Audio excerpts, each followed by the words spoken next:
হিতৈষণার পঞ্চদশ বার্ষিক সাধারণ সভা অনুষ্ঠিত হল রঘুনাথবাড়ি রামতারক উচ্চ বিদ্যালয়ে।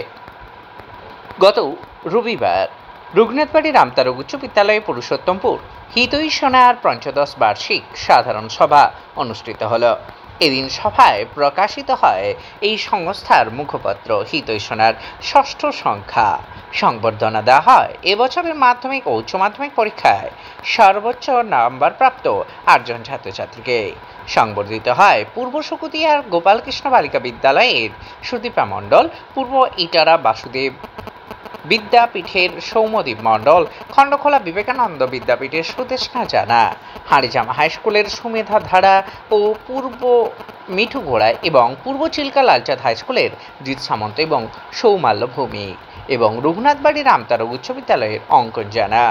প্রধান অতিথি ও বিশিষ্ট অতিথি হিসেবে উপস্থিত ছিলেন মাননীয় সত্যজিৎ ত্রিপাঠী এবং মাননীয় শ্রী সুবোধ চন্দ্র ধারা মহাশয়। সভাপতির আসন অলঙ্কৃত করেন শ্রদ্ধেয় শিক্ষক, রাষ্ট্রপতি পুরস্কারপ্রাপ্ত ব্যক্তিত্ব সতীশ চন্দ্র দাস মহাশয়।